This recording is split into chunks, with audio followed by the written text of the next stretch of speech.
Bro, so I see an amazing trend between religion and discipline.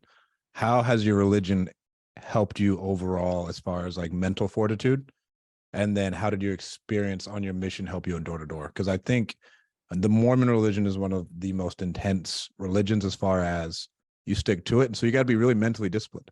And if you look at it, bro, it overlays in every aspect of your life. Welcome to the Winning Move podcast.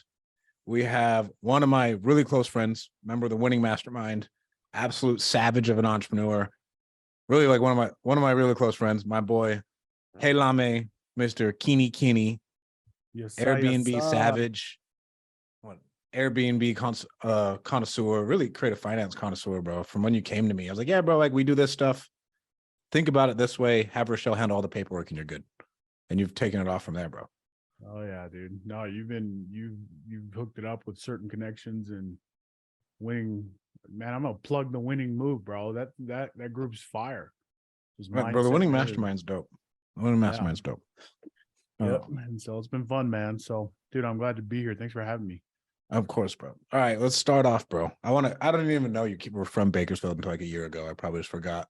Tell me about your childhood. Baby. Tell me about growing up in the fucking zombie desert, bro. Dude, I love Bakersfield, man. Well, I guess before that, I guess I should say, so I spent more of my formidable, like younger years in Bakersfield. We were there for like a stretch of 6 or 7 years, which were the years that I went to high school and became a young adult. Before that, we were all over the place because I grew up, pretty broke. My dad was on a journey to become a physician, and he made a late life decision to do that after he was already in the field as a social worker. We all know social workers make no money. They don't make anything, And so he decided to go back to school. I was by that time, at least old enough to remember it all. And so my whole life growing up was just always moving around, bouncing around. My dad not being there because he's always studying and grinding away. And then my mom kind of working with, working to make ends meet. And, I'm second oldest of 8 kids. So there's 8 of us, bro. We're just surviving, bro. Living in streets of good old Bakersfield, dog. But my childhood, it taught me a lot. I mean, my dad and my parents taught me how to grind, man. Work for the life you want to have, But I didn't even know you had that many siblings. How old is your youngest sibling? He is a junior in high school. So however old that is. I think he's 16, 17. Damn, he's 16. So do you have a relationship with him? Yeah. Yeah. No, I'd say I have a relationship with all my siblings. We're all pretty close. We just got back from a family annual trip we did out in Disneyland. So yeah, we're all pretty tight. But I'm the second oldest. I'm 30. I have an older sister that's 31. And then the rest of us are in between that and my younger brother who's 16. What is that age gap? 31 and 16. Is that 15 years? Yeah, it's like 15 years, which is crazy. Yeah, because when I was about right. When I was a sophomore in high school, my mom had my little brother. So that's crazy. Because like I'm thinking about Zeno, and we aren't gonna have kids for a while. And so he's gonna be like, there's gonna be a big gap. We'll probably be like 8 to 10 by the time we have another one. And then we'll actually start having more. Dang. Yeah, no, it's dude, we're the Brown Brady bunch, bro. How many more are you popping out, bro? So I got 3 kids right now. I got a 5-year-old Lucy, 3-year-old Rue, and then I just had my first son. He's 5 months old. And dude, I'm trying to build a football team, man. I need 11, bro. You going for 11? I got 8 more to go. I'm probably not gonna get there. My wife won't let me, but I don't know. I think our minimum is gonna be 5 or 6. Okay. So we'll see where we land. What sports did you play in high school, bro? Besides football? High school, I ran track. Excuse me, I didn't run track. I did field sports. You threw track, yeah. Yeah, I threw track. I actually did jump. So I was a jumper in high school. Well, bro, what was it? What did you jump? I did the long jump. You jumped to the lunchroom? Yeah, that's who. Dude, in high school, I was actually pretty lean. I mean, I'm, obviously once you're done with college and stuff, like, you pack on the daddy pounds. But in high school, I was a stick. I think in all throughout high school, I was like just under 200 pounds, which for me is, tiny. So I ran track. I jumped. I did tennis for a little bit, but honestly, that was just a mistake. And football was kind of my thing. So. Okay. How'd you end up at Snow? Because so I met Halame at Snow. We were actually college teammates. Yep. And he was the smart one. So, dude, I wasn't it's weird. Your mission, I served a 2-year mission after high school, and that really changed a lot for me, like mentally and academically. But to answer your question directly, after high school, I served a 2-year mission for the LDS Church. I'm Mormon. I went to Ghana, West Africa, which was Best Mormon I know, by the way, besides slackers. Slack money. So I was out there for 2 years. I loved it. I think, we've had this conversation with Ian before. You take all religion aside, that's a very formidable, oh yeah, valuable experience, right? It teaches you a lot about, just the abundance mentality here in America and just opportunity. And so I did that. And when I got home from my mission, I was because in the middle of my mission, my family moved from Bakersfield to Utah. So I went from like B-Town, like Southwest Bakersfield, growing up there through high school. I went to Black Africa in West Africa. Dude, and then I come home and like we're living on this mountain and we're like the only brown people on the mountain, dude. And so it was just a crazy cultural shift going from all that back to Utah. But it was a much needed shift and I enjoyed it because that's how I met my wife. So my family actually moved right next door to my in-laws, my wife. That's how I met her. So no way. Yeah. And so that was, I didn't know that. Yeah. So that was a huge, like, solid move for my parents. Shout out to them for making that move. But when I got home, I basically was like, kind of, like every athlete, when you're, in high school, that's a huge part of your identity. And, I didn't have really good grades out of high school. And so I didn't qualify to go anywhere. So naturally, I was like, hey, what's the next best step to go to, the next level? And then I heard of Snow. So literally it's just by proxy. Little did I know Snow is like a freaking factory of dogs, bro. When it comes to football, dogs. you know what I'm saying? Yeah. Then I walked on and I made the team, and it wasn't until later that I realized like how actually hard that is because Snow is just basically like, it's just a factory for all of the D1 academic dropouts. and so that's how I ended up there and walked on one semester, and then kind of, through grit and just kind of figuring it out, I made a scholarship there, and that was kind of the extent of it. But I loved it, man. And I don't think I was ever like giftedly physically, but I just knew football, and I knew how to play the game mentally, just kind of see things, and that's taken me a long way. But my mission kind of helped in all of that to where here I am now, and it's helped me think through all these problems of being an entrepreneur. But those are kind of the early college stages of La McKinney, dude. Bro, I remember you being so goddamn smart because I think we had a math class together. And I was the only real class I took at Snow because I was like, I'm gonna transfer out because I took that art class with like our trainer. That was like 4 to 6 credits. There's like my biggest class. And bro, you were so smart. You took everything so seriously. Like, bro, this dude's got his fucking head on straight. I need to pull my shit together. It's funny in that. So that final that we took in that class, I forget his name. That old guy. He was cool. Yeah, he was a good guy. Yeah, he was a stud. He called me after we took the final, and he made a personal call to me because I got 100% on that final. And so he's like, of course you did, bro. Like, the last time I've had anybody do 100% on the math final was like years ago. And so he's like, congratulations. I was like, hey, thanks, man. So, and I mean, that was a math class, but yeah, that was, I remember that class vividly for that reason. So what did JUCO teach you, bro? Honestly, JUCO taught me that 2 big things in my life that it really provided. One was I wasn't going anywhere in football.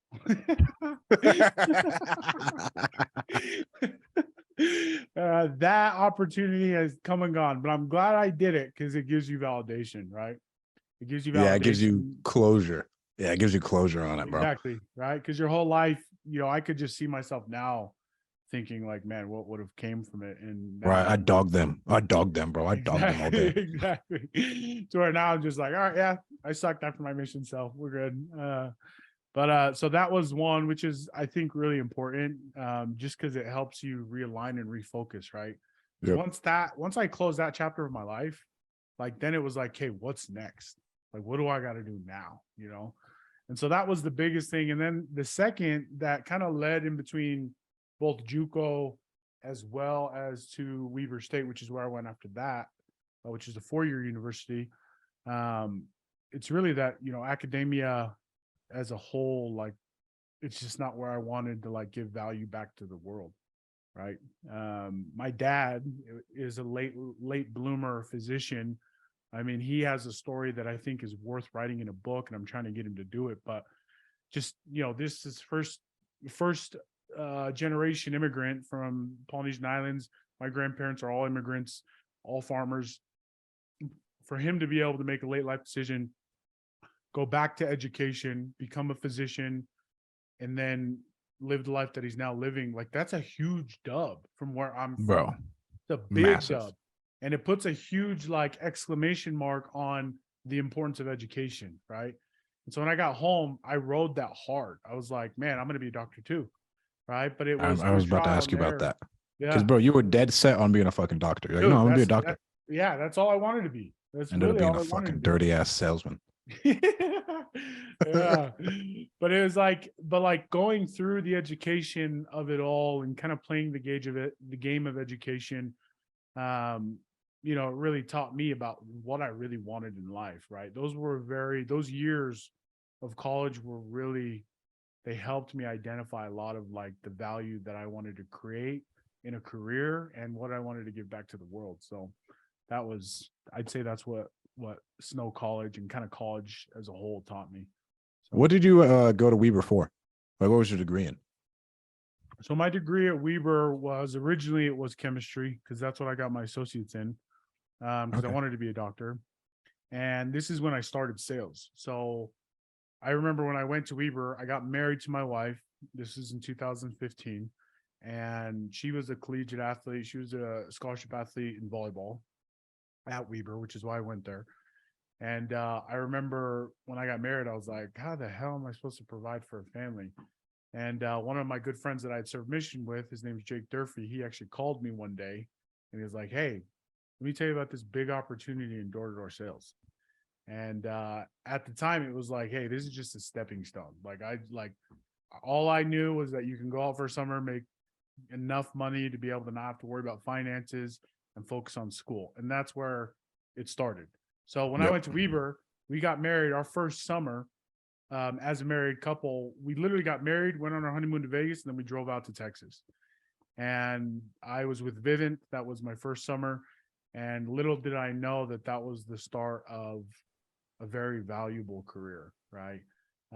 But at that moment in that first summer, it was really just stepping stone. My whole mindset was like, I'm just going to go so I can make enough money so that I can stack credits and graduate early and like do all, because, you know, to be a physician, you have to have all these volunteer hours, leadership hours, all this stuff.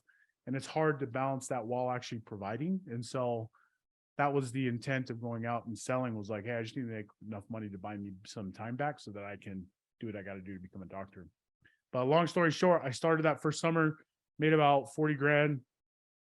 The next summer I made 75. And then the third summer after that, that's the first time I made 6 figures. Mind you, this is all in the summer. And that's when I was like, holy hell, like, why am I here? What am I doing? Right.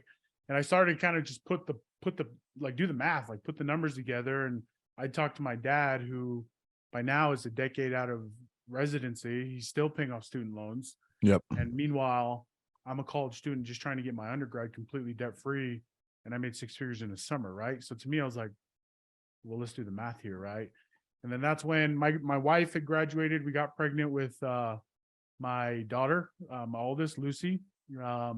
Accidentally, we got pregnant because she was still a junior. She had another year of eligibility. No way. I didn't know that, bro. Dude, and that was a whole drama. Like, we won't get into that because there was a lot of frustration there with how it was handled by Weber State's coach. No, yeah. I bet you Weber State fucked it off, bro. I could not imagine that going the right way. Oh, man. It was a whole mess. And they thought we did it intentionally. And it's like, even if we did, it's none of your damn business. But I won't go into that. But anyways, put them on blast, bro. Put them on blast. No, I'm not gonna name names, but anyways, we she got pregnant, and so I was just like, okay, and she graduated luckily because she already had enough credits, everything like that. So Oh, to me, hell it yeah. was like, hey, now I got to make a decision because at that time I was doing really well. I still have to this day one semester left of school that I tried to go and do last year, and it just didn't work out. It's amazing how how terrible your grades go when like you just don't care when it has no When it's ultimate not going to result. change your life. I had a dude tell Exactly. me I need to go back to school and get my degree. And I was like, Exactly. what is that? How? What? Where? I can't even write. Yeah. Like, No, no, I tried it 2 years ago because by the time when we had Lucy and she was pregnant, I had a 3.85 GPA. oh yeah, I had the MCAT scheduled. I was getting ready to take it. Who knows if I would have ever made it? I'm not going to say that, but you would have. I was right You there. would I have, was bro. close. Yeah. And so it was a big decision. Like, honestly, it was like, okay, I'm about to have my first kid. What am I going to do? Am I a doctor, or am I going to pursue this career that I'm decent at? Right. And it's producing money like today. And so With no that took debt. a huge, yeah. And that was like a huge, to be honest, just a very big life decision that, Oh yeah. I look back now and it's interesting. You don't realize like the weight of certain decisions that you made in your life at the time. But in hindsight, I am forever grateful for really just my wife and us kind of prayerfully deciding like, hey, let's go pursue sales. Right. And so that's when we moved out to Houston. This was back in 2017. And we moved out to Houston, and I was there for the next really 3, 4, 5 years after that You were selling. there for a So while. yeah. And so that was the start of it. And I haven't looked back since. I mean, it yeah. And little did I know we'll get to Elk Ridge Management, but it really wasn't that opportunity in Houston. That was the big thing. It's funny. It's now that I look back on it, it was really the decision that I made there is really the decision that led to what is now Elk Ridge Management, to now to what I do now, right? And it's just funny looking back in hindsight of your life and seeing how all these key decisions that led to certain things always lead to kind of where you're at today, right? So Was that your first time like betting on yourself? I mean, because that's what that was, bro. You're like, bro, I'm good at this. mhm. I got this. Yeah, it really was. It was the first time that I was just like, we're going to send it and we're going to figure it out. I remember I moved out to Houston, and when you're a young family, when you're a young family, newly married, have a kid, like that's a big step. Bro, I mean, it's a it's a big step. completely different life change. It's not just you anymore. Cause like if you don't have any kids, bro, you can fuck off and live in your car and shower in the gym and just get it. Like, and Exactly. it doesn't matter, bro. hmm And so, the way you just explained it exactly right. Like people don't understand like the weight of what when having your first kid and you're having a family to provide for at such a young age, like how heavy that burden is, let alone doing it in a state that's hundreds of miles away from any family at all. Right. And that's what I did was I Yep. moved out there, and I remember specifically like when we moved into our property, our first house and all that, it was just like, hey, I either sell or I die. That's kind of the mindset. Like it was like I either gotta sell or we don't eat or my kids don't eat. And there's a lot of value now that I look back on it. It built a lot of grit and fortitude and just like capacity to do hard things. Because Yep. like I look back on like just like those days of just like grinding and getting through it. And I'm like, man, that little did I know that built a lot of fortitude to navigate through the stresses and vigors of like owning your own business. So What was your schedule like when you actually like moved to Houston? Were you doing just a year-long balls to the wall, or were you doing summer blitz? yeah, good question. So originally when I went out there, they sent me out there to essentially help open the GM program, which is they called it the general managing program, which was basically trying to create a local presence year round for door to door in that market. Traditionally, for those that don't know, door to door, the prime time is in the summer, right? That's when most Yeah. people make their money. And there's pros and cons to that, but Vivint was at the time was trying to create more stability and more of local brand and presence. And so my job originally was to go out there, and it was very similar to a 9 to 5. I mean, I'd recruit around the clock. I'd knock a few hours of the day, Monday through Friday, do a little bit on Saturday if I needed to, didn't work Sunday. So it was a very real 9 to 5 feeling. And then eventually we, Vivint as a whole kind of basically turned off that program and refocused back on what they were good at, which was the summers. And so it started off as kind of a 9 to 5, and then it went right back to like basically being a 9 to 5 grind and Okay. or summer to summer grind. So Bro, so I see an amazing trend between religion and discipline. How has your religion helped you overall as far as like mental fortitude? And then how did your experience on your mission help you in door to door? Because I think the Mormon religion is one of the most intense religions as far as you stick to it. And so you got to be really mentally disciplined. And if you look at it, bro, it overlays in every aspect of your life. absolutely, that's a great question. Religion at its core, doesn't matter what denomination, it really comes down to self-development. Yep. And that that really is what I felt from essentially the correlation of religion to business, is like, just as we continue to work on ourselves and become better people, naturally that requires you to fight essentially things and habits and all of the noise around us that Exactly. most people aren't doing, to then be able to serve in greater capacities as a father, as a husband, Yep. as a brother. And as you serve that capacity and increase capacity there, like what you find is that naturally, like the rest of your life actually is improved as well, right? And it's a really beautiful thing. And for me, it's more than just self-discipline. It's an actual relationship with a deity that I believe is real, right? And Yep. I'm okay. I get, we're in today's world where people don't believe that that's real, and that's totally okay, right? But for me personally, like, I have had experiences in my life that tell me that, hey, there is a God, right? Heavenly Father does exist. Oh yeah. Especially just in my own personal life, in my own personal journey of my life. Like we've talked about my whole journey up to this point, and I just look back on that and I'm like, man, like, there's no way in hell I was ever smart enough to like put all these pieces together and it end where it's ended and Yep. where it is today. And I attribute that to, just a higher being looking out for me, just knowing and kind of pushing me in the right direction of like, hey, make this decision, trust me on this decision. Throughout your whole life, I mean, you only can see so much ahead, Yep. right? Like, I never would have thought that, deciding to not be a doctor would have led to owning and operating, multi-million-dollar company, right? But that was a decision that I believe God understood, and he helped me make that decision. And along the way, I'm just improving myself, which makes me a better business owner, right? So that's kind of what I would say to answer that question. Bro, what's your craziest mission experience that made you actually believe in God? To where like those are the formative years, and you're in Ghana, so I know you got some crazy shit.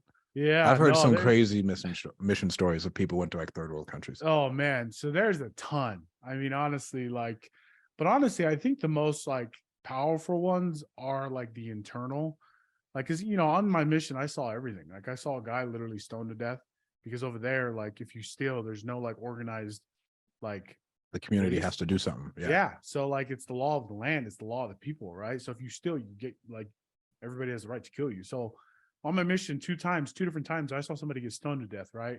On my mission, I saw, a decapitated head from an older lady that they had found, and it was the local juju witch that actually took her head for, black magic or whatever. Like, there's like so many crazy experiences in that mission and just in that part of the world. And we're just so like, we're just in our own bubble. Like, people don't Bro, even it's crazy.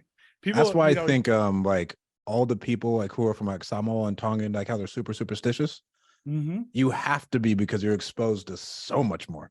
Like in Absolutely. America, it's easy to not believe in God, in my personal opinion, because like there's trials and tribulations, but like, bro, when it's you and the land and animals and lawlessness, you got to rely on something. Absolutely. You got to have hope, right? Yeah, you got to have something to cling on to.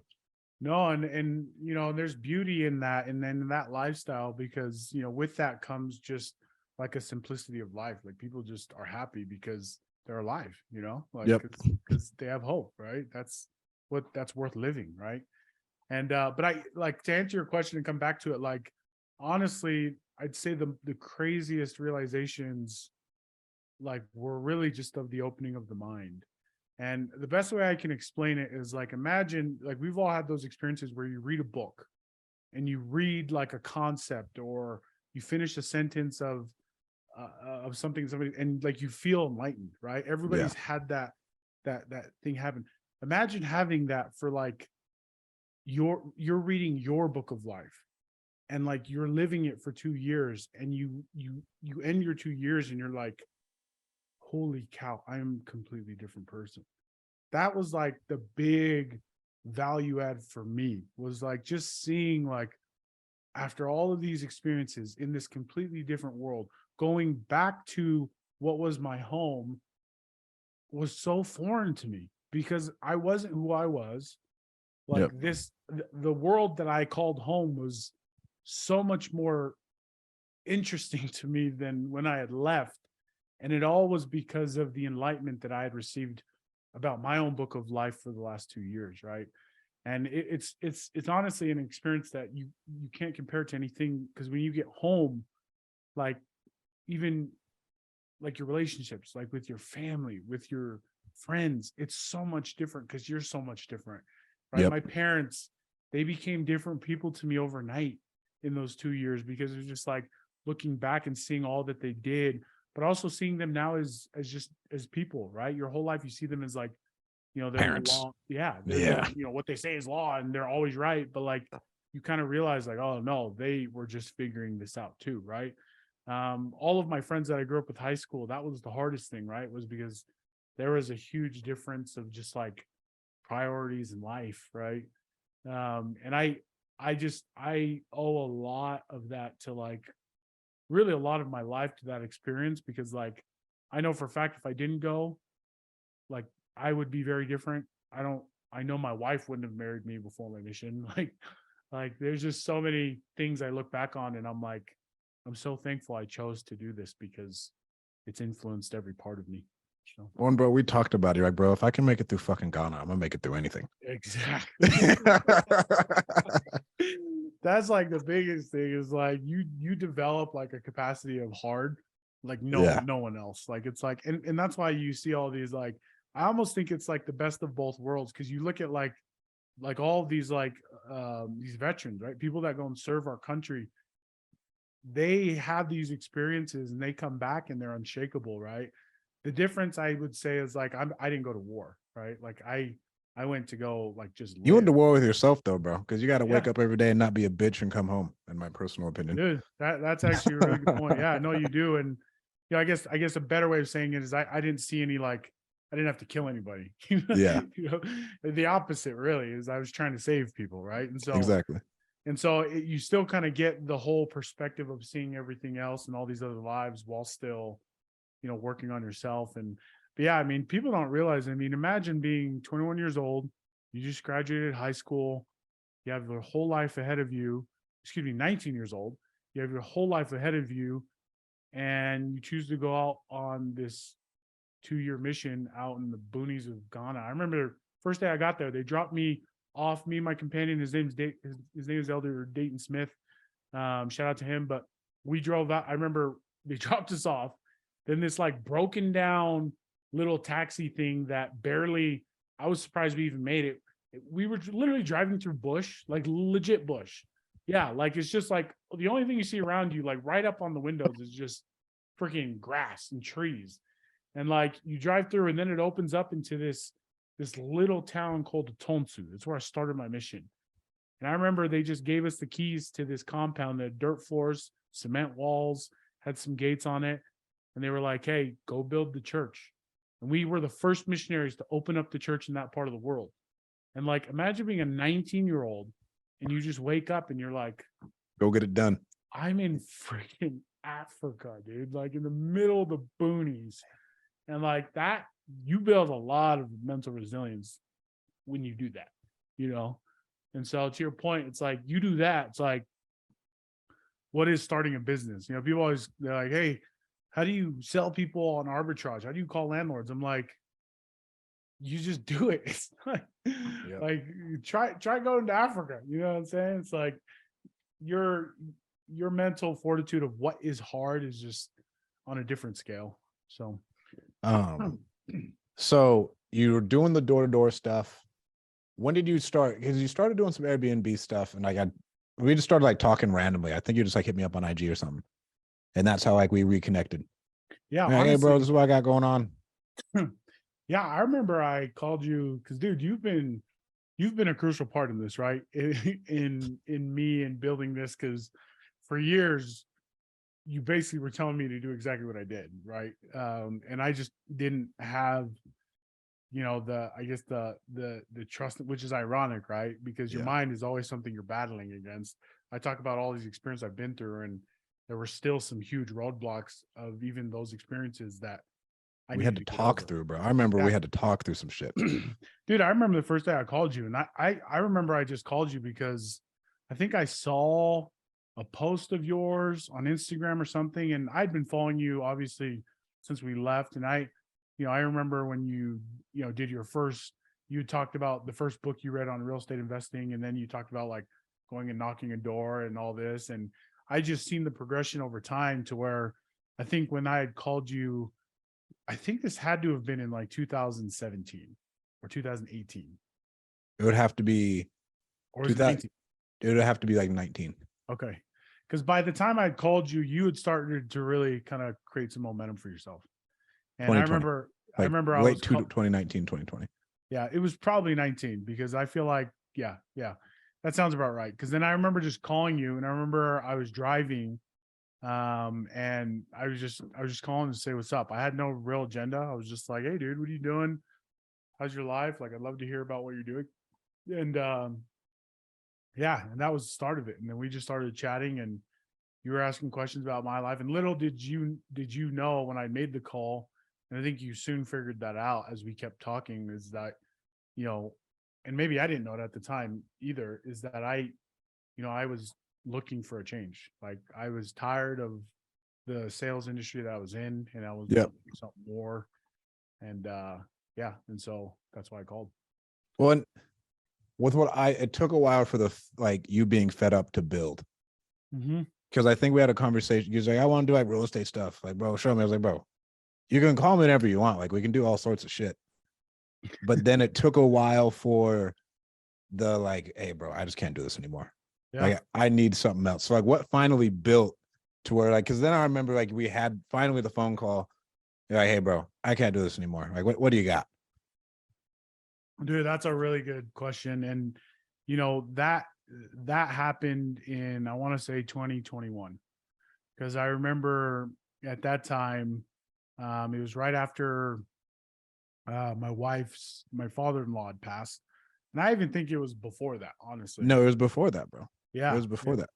Yeah, I think it was the beginning of that summer where I was just like, dude, I need to do something different. And honestly, I can't remember if there was like a specific like event that happened. It was kind of just a buildup of like the last 2 years of us talking and me being ready to be like, dude, I gotta change. Like, something needs to give.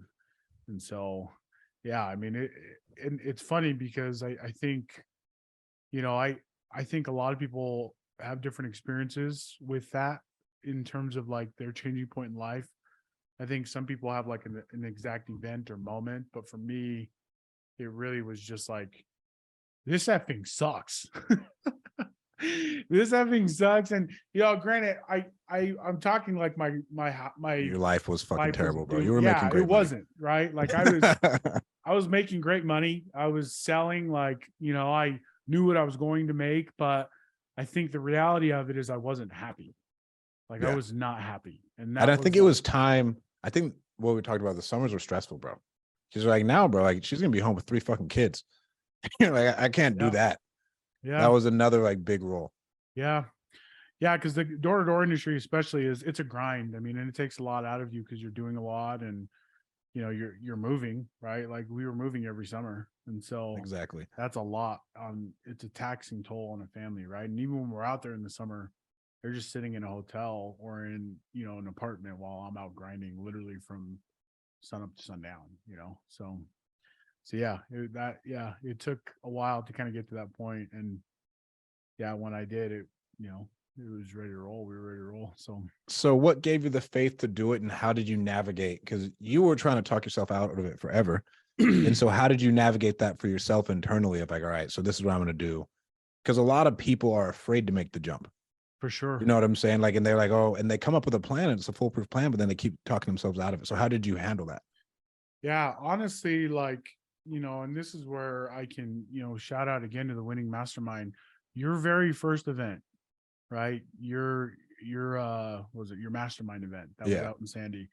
Because I remember you called me and it was again, we were having one of those conversations. And then I just remember you stopped me and you said, "Hey, sounds like you need to come to this event. Like, come to this event." And so I went, and that was a very enlightening. That was a good exposure for you too, because there was fucking haters there. Oh, absolutely. And I'm the most competitive person in the world, to where you want to be in the rooms where you're, the dumbest in the room, but also you don't ever want to settle. Be the dumbest person. You know what I mean? Yeah, you want to fight for a seat at the freaking table, right? Yeah. And I think that was huge for me. Not just mindset, but also, I think this speaks to anybody. It's tangible. Yeah. Well, and you don't know what you don't know, right? I was living in a world where we were making multiple six figures, right? In the eyes of my community, I've already won. I've already won the game of life. I'm already doing fine. And then you walk into this room and people are talking about how they lost freaking 7 million, $1 million, whatever it be, in 7 figures in one transaction, right? And it's just it shifts everything, not just in terms of money, but also in industry, right? Because when you get to a place where you're just in an incubator or an echo chamber, I guess is a better word, of everybody in the same industry, you're often my mindset was man, this is the only place we can really actually make money.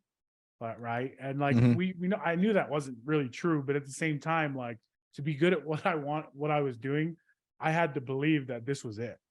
Yep. Right. And so 100%. that was kind of a huge, barrier breaker to me, of being in this room and being dude, everybody here is making stupid money, and nobody does the same thing. Yeah. They all do. Yeah, that's a good point. Everybody did something different. Everybody was crushing it their own, and everybody had a completely unique business, which was different about that one. I don't think anybody had a similar one.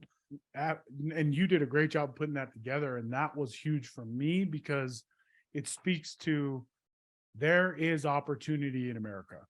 There's 100%. opportunity anywhere if you just want it enough, right? And that was a huge turning point to me, where I was man, because I think it's just a very traditional mindset of hey, to make a lot of money, you stay in one place, right? And you just get super good at that, right? And and granted, I'll say this: I wasn't the best in the door-to-door industry by a mile. But bro, you're a savage ass salesman, and I think you're ethical, because I think the door-to-door industry is the dudes who put up numbers, and it's not me saying, oh, it must be nice. Oh yeah, they only did it because they lied. There's a lot of shady door-to-door dudes. Oh, for sure. I agree. And you're one of the most ethical people I know. And so you were a killer, and you didn't do anything else different, right? And that shows the way you do business and everything else. Yeah. No, I appreciate you saying that, because that's we won't dive in the weeds in that industry, but basically I was at a point in my time in my life where I was tapped, and I didn't feel like there was much growth or progression. And when you don't feel growth or progression, you're miserable, right?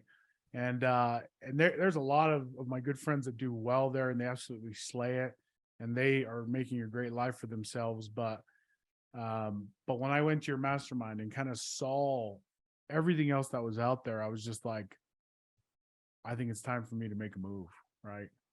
And that was really the turning moment for me to actually take action. Because to be honest, your event was the first real thing that I had taken action on that wasn't within my sphere of comfortableness, right? Because I had bought a house, I had Airbnb'd it, I was in the Airbnb game by that time. But going to this mastermind and really and even up to that point, I've told you this, like, I thought freaking coaching and all that was a scam. Right. Like, I've A lot told of you that, a lot like, of people do, and it's yeah. crazy because coaching is the best thing you could. It's Oh, just better college. dude, and it literally, it's like a shortcut to success.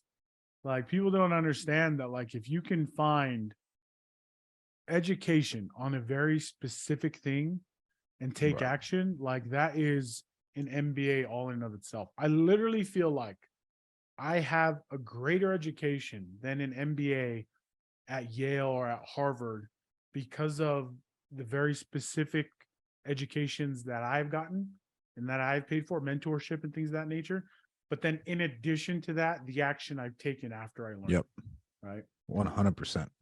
So So the golden handcuffs, I still want to like dial in on that. Besides the mastermind, because bro, you had a ton of money in the bank.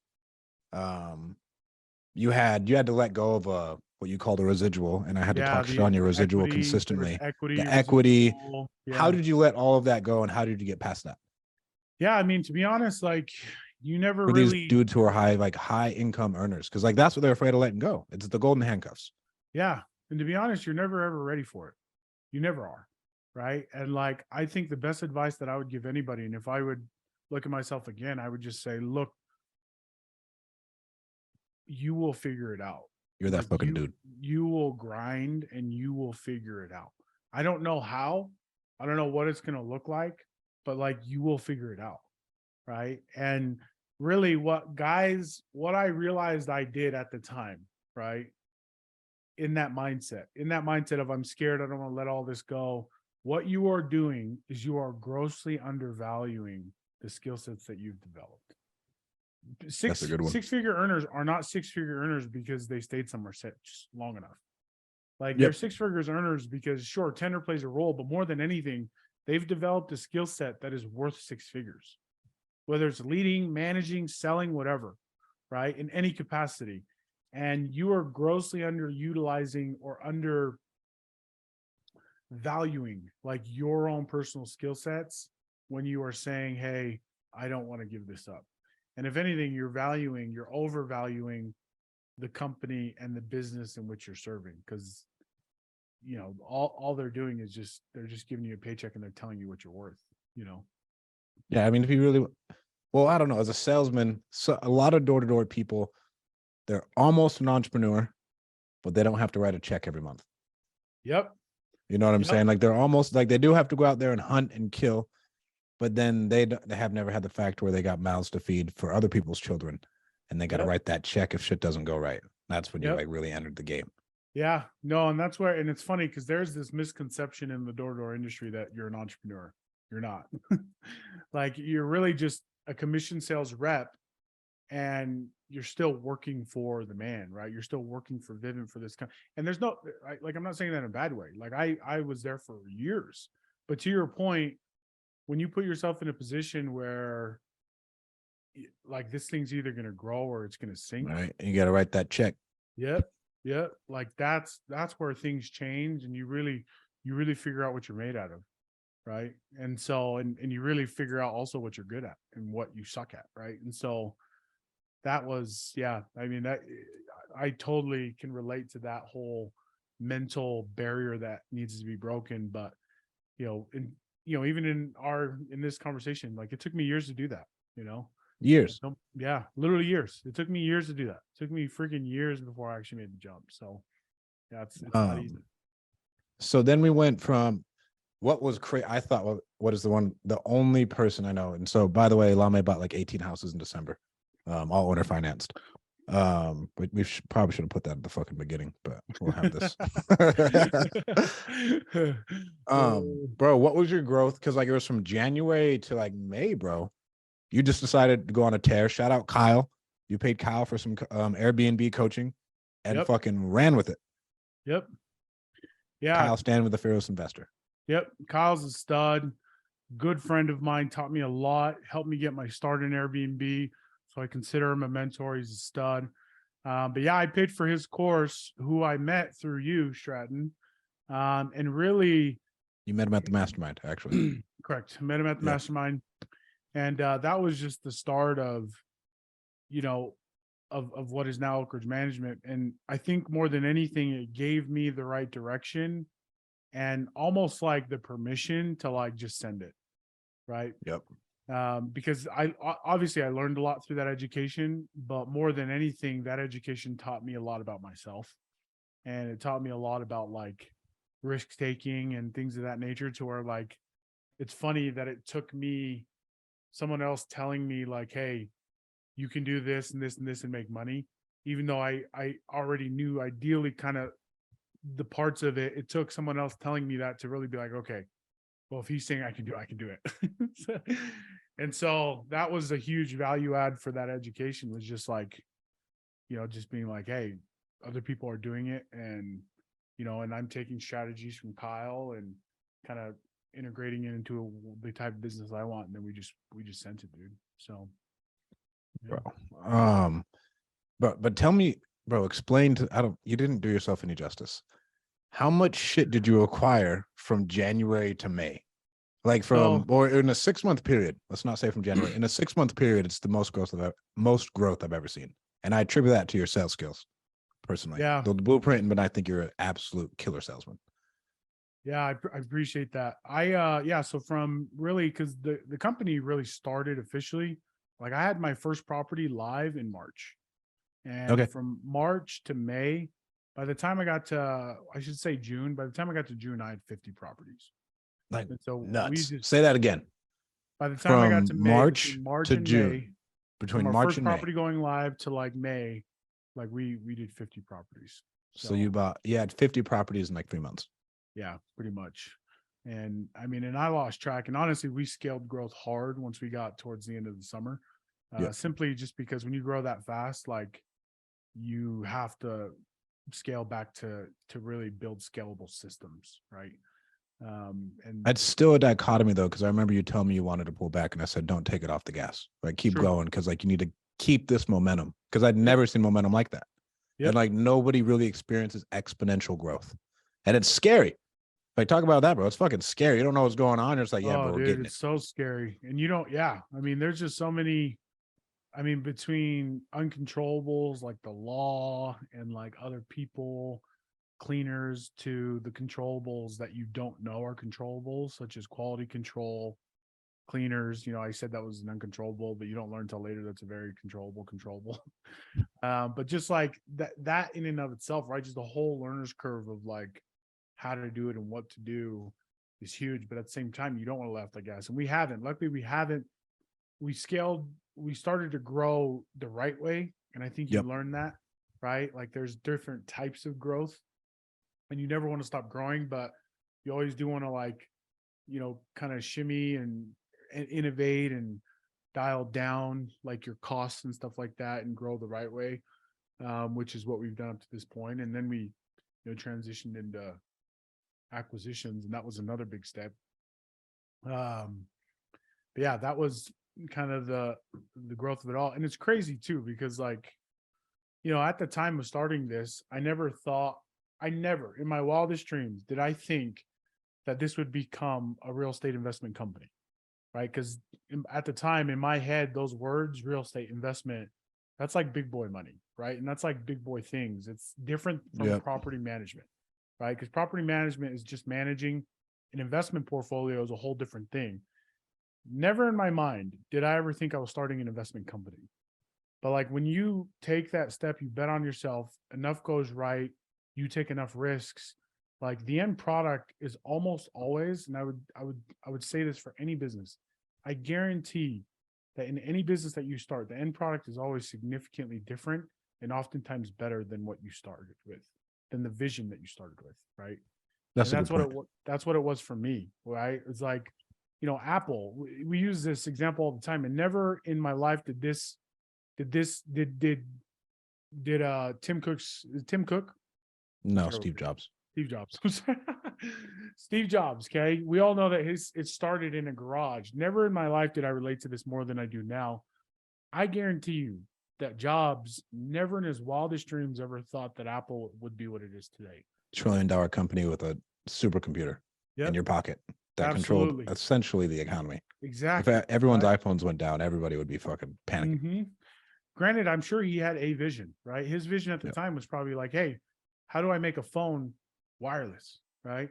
But like when you build on that vision and you work towards it and you innovate and you grow, like you have no idea like the beautiful business and empire that will come from just your first vision and feeding that, right?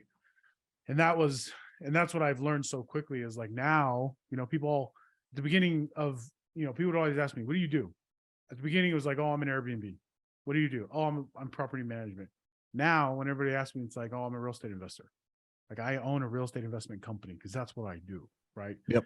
And what was at the very beginning the end all, which was property management and Airbnbs, is now in today's business, in my business today, is simply just a leg of the whole. Whatever we do. Yeah. Like, Exactly. It's what literally is, not even, it's just a piece, And so, and it's just been so, like, honestly, just so like, I just feel so grateful and I'm so excited and, just because of what it's become. So, one thing that I think is really interesting, and I love what you did, is you vertically integrated essentially everything to Mhm. where like, and this isn't a knock on you, but you aren't some massive conglomerate that decided to like, oh yeah, we need to take in our manufacturing, we need to take in this. You're just like, okay, no, we're gonna bring that in house. All right, that'll save me stuff here. We're gonna bring that in house. What made you think about that? Where you're like auditing P&Ls one month, and you're just like, oh yeah, no, I don't like that. We should probably do this. Like, where'd that come from? honestly, it was just seeing the struggle of property management. Like it's a struggle to make money in property management. Like you are so, and I hate being somebody that is so reliant on someone else's industry or business or market, right? In property management, you are subject to the market. If you go on any Airbnb, like group page, whatever, right now, today, I guarantee you're going to see 8 out of 10 of the comments are going to be negative. They're going to be like, this sucks, da da da. And a lot of that is because they just are so reliant on a single piece of this industry, right? Which is typically the management piece, right? Yep. And for me, I was just like, I never want to do that. And I want, like, I'm already in this industry and I understand the game. Why not just work a little bit harder, a little bit smarter to make money in different ways so that by the time it gets to me and I'm managing it residually, I've already made money across the board. And so that's what we did was we essentially just vertically integrated every piece that was attached to management, cleaning, maintenance, acquisition, design, right? And now all 4 pieces of those pass through us before it even reaches to the management. And that's not even like my only avatar, right? Because now I'm not just serving people that you have to buy with us and we're managing it. Really, I've just opened up my funnel as to who I actually serve. To where Yep. now, no matter where you're at on the spectrum, I can We have an serve you, option. right? Yeah. Because early on, I'd have investors come up to me like, hey, what do I buy? Okay, we'll buy this, this, this. Okay, I'm gonna go buy it and then I'll come back to you. And so they go make a commission somewhere else. The real estate agent makes a commission, helps them with that process. And then they get to me. And this is before I had the design, then they'd have the keys. They're like, hey, here's the keys. What does it need to be? What does it need to look like? Right. And all these questions that they'd be asking me, I'm like, they're asking me because I'm the expert in the space. I know exactly the answer, To everything. but why am I not making that money? And it makes your life easier too if you handle it. Exactly. Like now you don't even have to think about it. Like, no, bro, this is what we're gonna do. They don't push back because they come to you in the first place. You aren't going back and forth with some stupid ass realtor or some stupid ass designer. Like, no, Yep. that's way too much of a cost up front. This is what it takes. This is the bare minimum we can do, and it looks amazing. And this is the most cost efficient. Exactly. Right. And so, and it's crazy because when you do that, you take your margins. Everybody right now that's hurting in property management, it's because they're not vertically integrated. It's because all they're making money on is the management. Yeah. But with me, like apart from the management, the design, the acquisition, even just the cleanings, like those are all money and there's an income to be made there. And now that we've vertically integrated into that Airbnb short-term rental space, it's opened up a lot more opportunities to where now we do Turo. I have 20 cars that can't stay on the freaking lot. Yep. We're just staying booked out because as soon as somebody that books in my Airbnb, they get a message that says, hey, book with us on Turo. And then now I own the whole I essentially own that whole travel agency almost, and really all I've done is I've just taken the margin that is already being spent on that Someone else. one client. Yeah. Yeah. Like they're just buying it from somebody else. But now it's like, hey, why, if I'm already going to serve you, why don't I just serve all of you, And that's kind of how I looked at it, to where now, in the midst of a recession, we're not hurting. Like we're fine because we've integrated and we're making money in different ways, to where sure, the management piece is hurting, but good thing that's not the only thing I do. Yeah, So exactly. But talk about the learning curve of buying 18 houses in a month, because that's just 18 different closing transactions, raising money. Well, I think it was all one person, but still, like I don't know anybody in my personal circle who bought 18 houses in December. Maybe someone closed on 18 unit, but doing 18 different transactions in a month is a pain in the ass. yeah, no, And it was your first time. I don't think you've ever acquired at that clip. Like you've been acquiring and like doing arbitrage setups, but not acquiring. no, and that was like, first and foremost, like you don't do it alone, right? You got to Yep. have a solid team. You got to have the right people in place. But second off, like, yeah, it's really changed my whole perspective on real estate. And like, honestly, like it's not as hard as I ever would have thought it would be if you just know the right things and you have the right resources in place. Um, and it's funny, I got to a point where like freaking, all the title people knew me by name. I'd walk in like, hey Lame, like it was freaking legit. It bought me a ton of credibility, but Yeah. that learner's curve really happened within the last like 3 months, because we had a conversation about creative finance, but the first deal I ever structured, which was that Salt Lake City duplex. Yep. And you helped me structure that and figure that out. And that gave me all the confidence in the world to just be like, why am I not doing this more often? And really, I feel like people always hear entrepreneurs, like a common thing that people always say is, stay in your lane, right? Do what you're good at and hire out the rest. People don't understand, like, that is very high level advice, right? Like to this day, I would still argue you and a lot of people, even probably just normal real estate agents, I would argue they probably all still know more about real estate than I do. But like, Bro, you just need to know how to structure the deal. That's all I care about. yeah, no, And sales. Well, exactly. sales. And that's all all what I know how to do is individualized in the deal. And I know how to create the relationship. I know how to pitch it. I know how to sell it, close it. But then in terms of like, I couldn't tell you, I have a general idea of the paperwork, but I couldn't write it. Right. Like, you don't need to though. Shout out Rochelle Jarvis. Yep. Rochelle Jarvis, Constant Close. She's amazing. She's also somebody else I consider a mentor, because she's essentially the queen of seller finance. Right. Yep. But I guess the point I'm trying to make really is that like, I still know just enough in this piece of creative finance.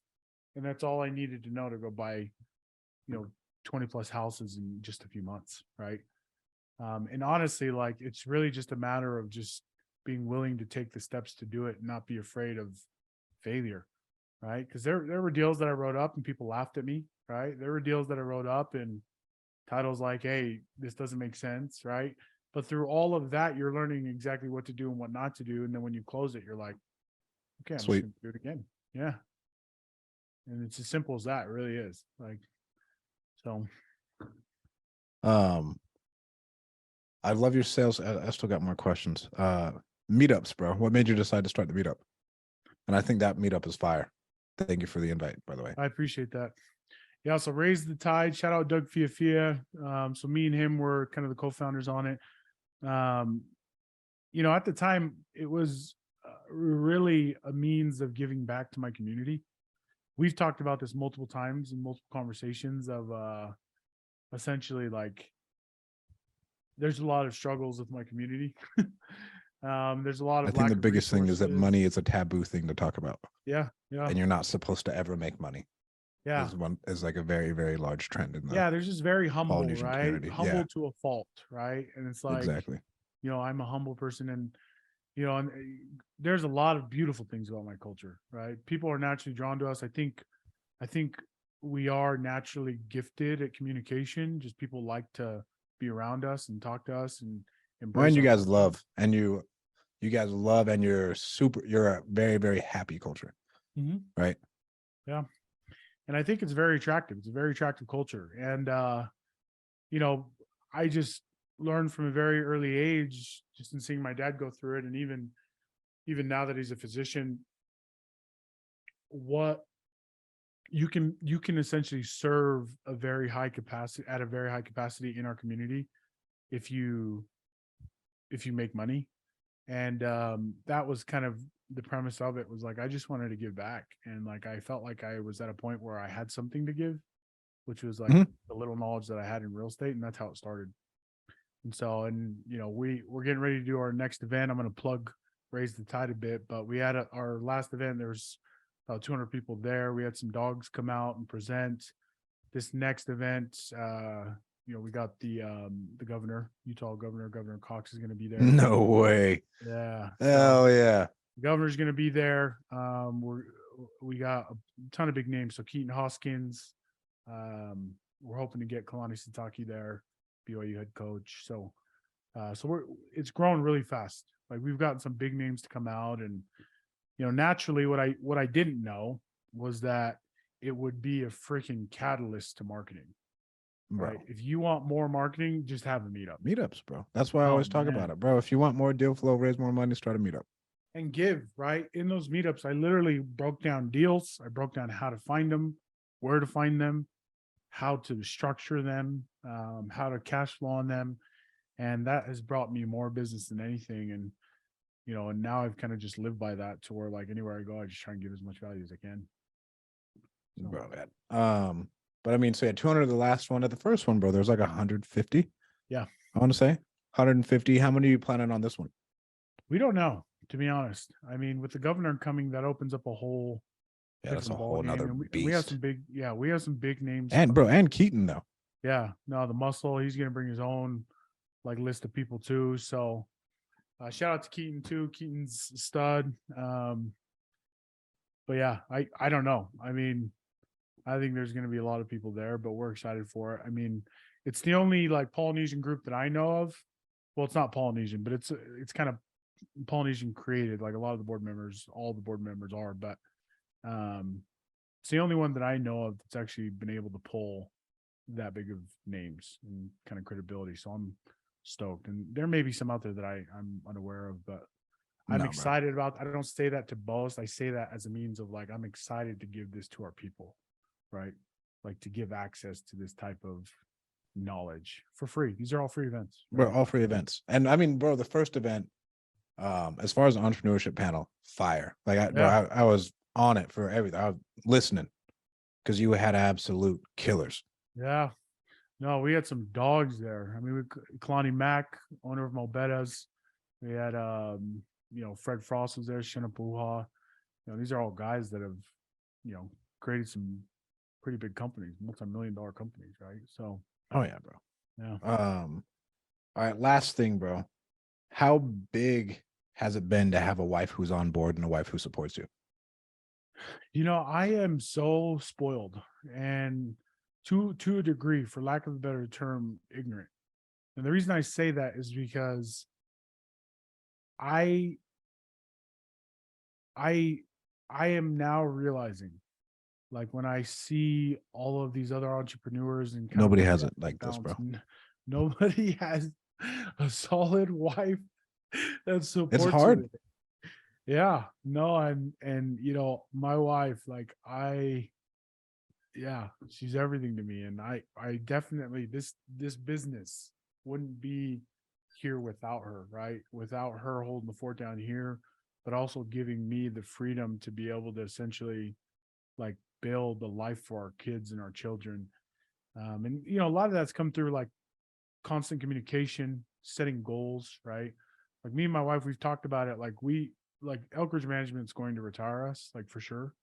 So this at this point, it's not about money, it's about really time and like what we can do. And so, you know, we've set goals that are very specific to just time and giving, right? Like I'm 30, I have 5 years. We have 5 years where in 5 years, I kind of just want to be able to choose to do whatever I want, whether it's stop working or do whatever. And I love Well, that. when our goal kids are because 13, bro, they don't want anything to do with us anymore either. yeah, yeah, You know, yeah. No, like we and only I, have that window with them. yep, yep.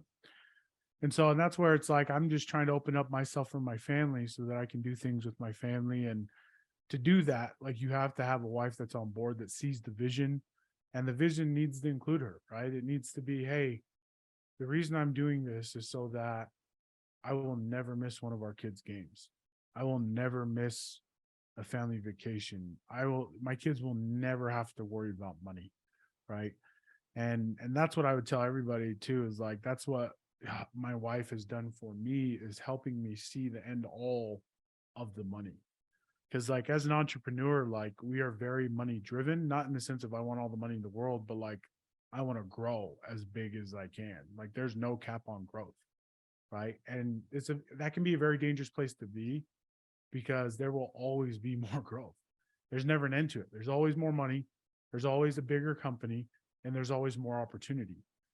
But when you can have somebody that levels you and grounds you as to, okay, but why are we doing that? Like what life is that creating for us? And that's what my wife's done for me, is being able to essentially, in the vision of growth of me as a hyperactive entrepreneur, she's been able to cap me and show me like, hey, this is where this is why we do it. This is the measure of success.